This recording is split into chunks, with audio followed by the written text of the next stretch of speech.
What should we all know?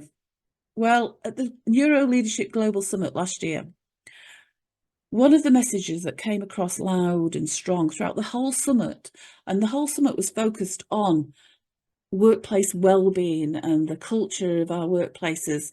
And for many years now, I've been going to the summit, and we've always talked about the importance of leaders understanding more about the workings of our brains and our minds. But this year, the focus has gone that much further. Now, the message is we all should understand more about the workings of the brain so that we can actually leverage that to help with our well-being.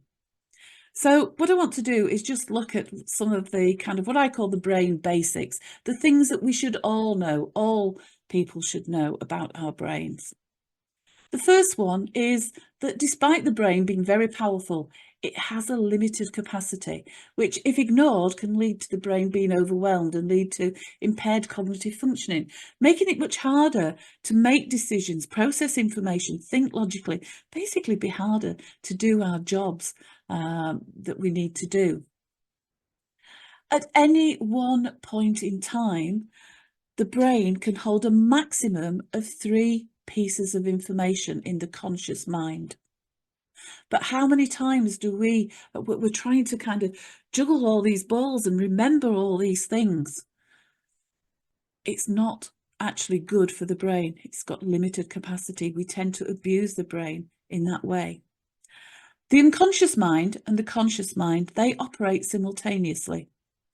And the unconscious mind processes around 11 million pieces of information per second, what's known as our fast thinking, whilst the conscious mind processes just 7 pieces of information per second, our slow thinking.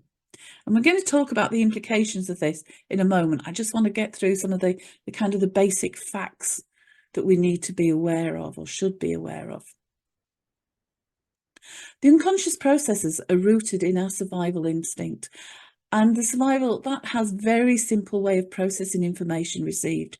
Every piece of information which comes in to our unconscious processes is categorized either as a perceived threat or a perceived reward. And when a threat response is triggered, the fight, flight or freeze kicks in and the emotional network becomes active, which leads to impaired cognitive abilities. The mind naturally has a heightened alertness to perceived threats and a natural negative bias, which means that it pays an awful lot more attention to the bad things rather than the good things. The brain craves instant gratification and will perceive an instant reward as being far more beneficial than a larger reward in the future, the longer term.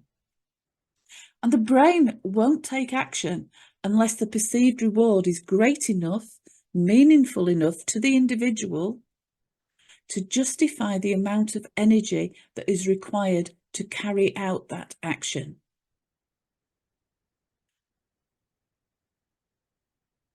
The human brain has an attentional span of approximately 20 minutes. It gets bored. The human brain is a curious brain, a curious organ. It's constantly looking for new and novel, what's happening, what's going on, and it gets bored easily and has an average attentional span of about 20 minutes. Approximately every 90 minutes, the brain needs a short break. Just 1 or 2 minutes, just long enough really to walk to the kitchen for a top up. Human beings are social beings, and we have what is known as the 5 social domains, which we're constantly, unconsciously scanning our environments for any potential threats or rewards.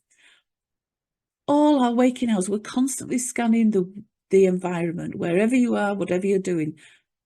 You're not aware of it, but it is going on in the background. And that information, as I said, is being potentially categorized as threat or reward. Now, you may well be familiar with Dr. David Rock's SCARF model or Linda Ray's SCARE model. And they say there are the 5 social domains. significance, certainty, autonomy, relatedness, and equity or fairness. Right now, every one of our social domains are being threatened. People are having their autonomy taken away. As organisations are telling people they want them to go back to work, they're taking away some of that flexibility, freedom and flexibility that they perhaps had during the pandemic. And that's also impacting negatively on their status.